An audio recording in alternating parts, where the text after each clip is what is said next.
Hey, what's up, everybody? Welcome back to the podcast.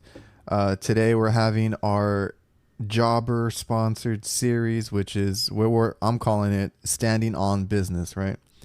So obviously it's going to be related to business type questions that I get or things that I want to share about experiences and different things that we've learned along the way of running a business. But maybe it also pertains to you as a technician, just little things to help you in your workflow get better, improve, and get that pay you deserve. So I appreciate you guys for tuning in.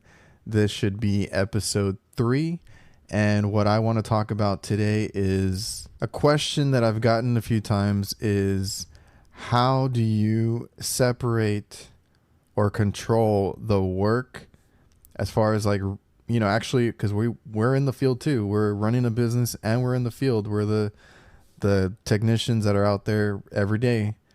How do you balance that work, running calls, running a business, and obviously working, or you're supposed to be working 24/7 every day of the year, and balancing that with your family time? Because a lot of us, at that age where you run a business and stuff, you most likely have a family. You're married, you're with somebody, you have kids, that's important as well. So I've been asked, like, how do you balance that kind of stuff? Now, I've talked to a few people doing this podcast, which is really cool. And I've kind of gotten their insights and stuff on it when it comes up. So the best way I can explain it, because I've seen what it does to my dad. Like I said, we run a family business, so I run it with my dad. I've seen what it does to him. Now, he doesn't let it affect too much into his family and personal life. For the most part, he tries to, not take it out on anybody, but you can tell when he has a bad day or when something goes wrong, right? You kind of get in that mood. But what I would see is like the stress levels, right? Stress is, a big factor, and it's going to happen to everybody. It's just how you deal with it that will, dictate how you feel and how you handle your time and all that. So I've seen him stress out on things like that. I'm trying to make it easier for him. I'm the kind of person that and maybe you need to have this attitude when you run a business is, if something happens, like, you can't change it. It happened, right? Move on, either forget and move on or make it right and move on. So that can obviously be advice given to a technician out in the field or a business owner, right?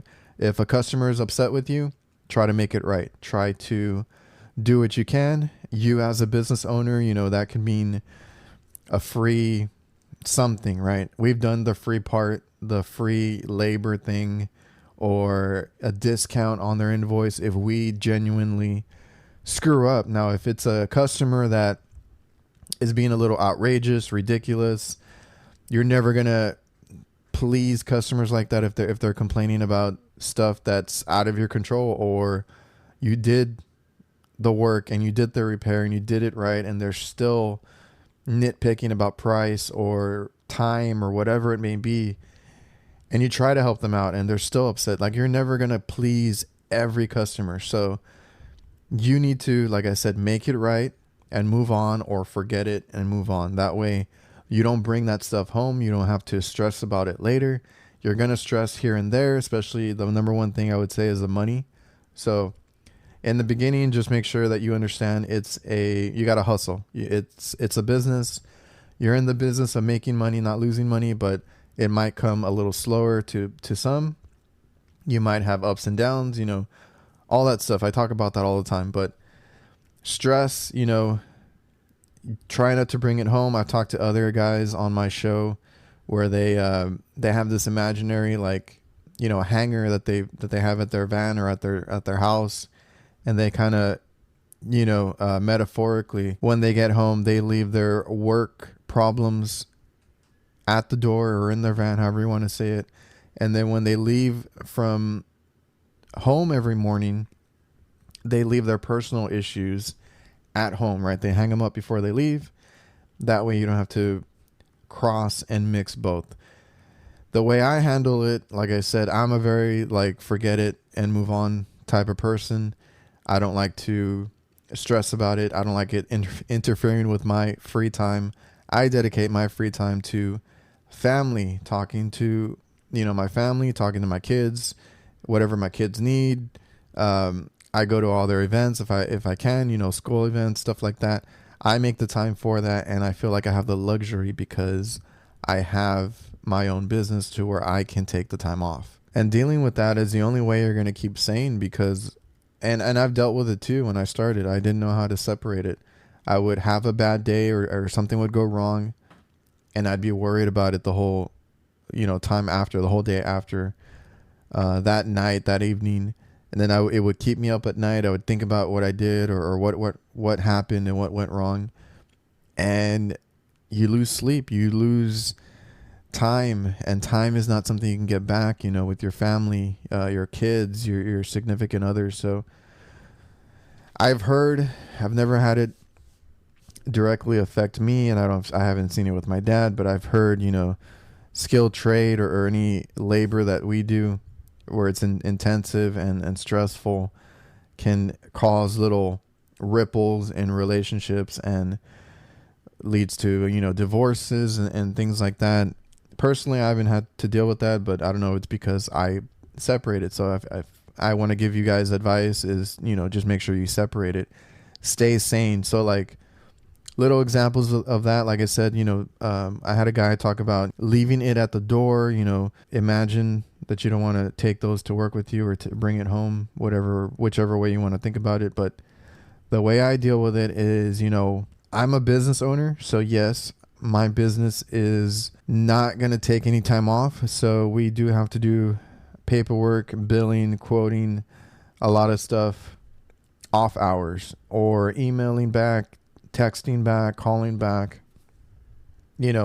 especially because what I do is refrigeration to where it's like emergency calls all the time. And we have to deal with late night calls, some every now and then in the middle of the night calls.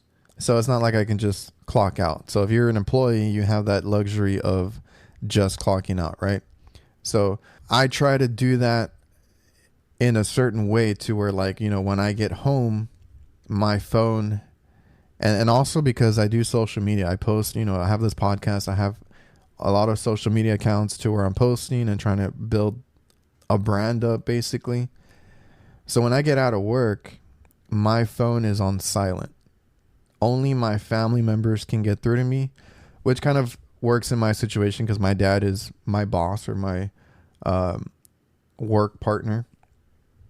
So if anything happens, he can call me. But I have it on silent, and I will check it periodically, just not every second, every minute. And like as soon as a notification comes in, I'm not worried about it. So I try to keep it silent after work, make time for my family. If it's not an emergency for, work wise, it can wait till the next day. Our customers know that, if they're going to pay overtime, which is another way we try to deter these calls that are not emergencies and they want you out there right away. So like a lot of little things, we had to implement that overtime rule because before we were, 24/7 calls, we take a call anytime.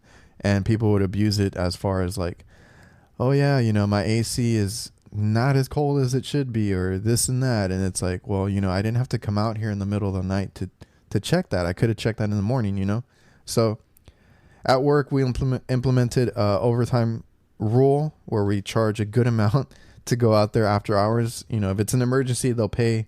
If not, they can wait. And then like for myself, silencing my phone to where I do check it periodically in case a call does come in or something happens, but I don't want to be bothered by like social media or any messages that I don't need to respond to. That's my family time. And being a business owner, I can schedule, like, I'm not the type that's like, I have to work every hour of every day. As far as like billing and scheduling, invoicing, quoting, all that kind of stuff, Jobber does help with a lot of that. So if you guys need any, if you want a free trial discount and you want to check it out before, committing to buying it, you can do all that with the link in my bio description, the show notes. It's getjobber.com/reliable HVACR. Now with that, like I said, you get a free trial to try it out. You can see what they have to offer. Switching from paper invoicing to something like Jobber where it's all digital now. I don't have to sit down in front of the computer all day or, block out a morning to do that.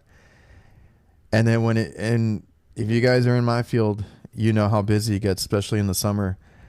I'm not doing that. I'm working early in the morning. I'm working late hours. When is that stuff going to get done?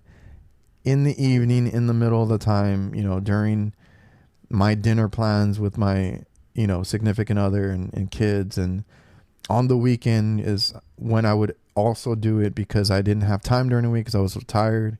Do it on the weekends, and guess what? The kids want to do something, or we just want to, be around them, watch a movie, go to the movies, whatever it is.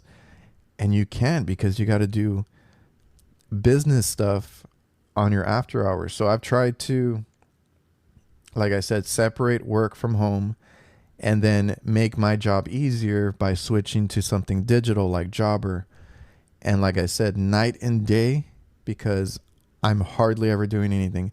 I can do a lot of it on my phone. So if I need to, if I'm playing with the kids, if I'm doing something outside, I can quickly get on my phone, send out a quote, see what got approved, send out a bill, generate invoicing, schedule schedule maintenance. Like, it's all done right there. So the only thing I can say is, don't mix those worlds. Try to create some boundaries and don't stress out. Like I said, forget it, move on, or make it right and move on. And from there, just don't go down that rabbit hole of devoting too much of your time into your business.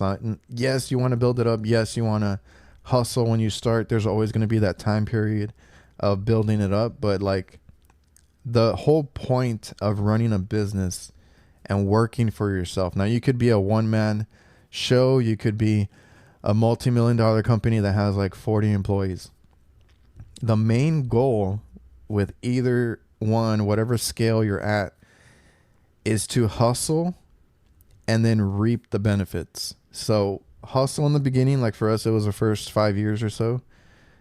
Hustle, figure out what you can learn from, make your mistakes early on, learn from them, don't make those mistakes, and move on and improve. And then later on, like I said, after those first few years, if you've had your struggles and everything already and you figured it out, that's when you get your free time back. That's when you get time with your kids. That's when you can schedule and make, your kids' events, or if you want to do something with your friends, your significant other, whatever it is. Being a business owner means you can do all that stuff. So hustle in the beginning and then reap your benefits. That's the main goal. So hope you guys enjoyed this little podcast series, Standing on Business, presented by Jobber. Like I said, go check out that link, getjobber.com/reliable HVACR, get you a free trial and discount, and see what kind of improvements that can make just by organizing your business and not strapping you down to a desk on the weekends or in the evenings. You need free time. You need to be working on yourself, resting, or doing things with your family or friends, because if not, you'll go crazy. There's no way around it. So like I said, hope you guys enjoyed, and I'll see you guys on the next one.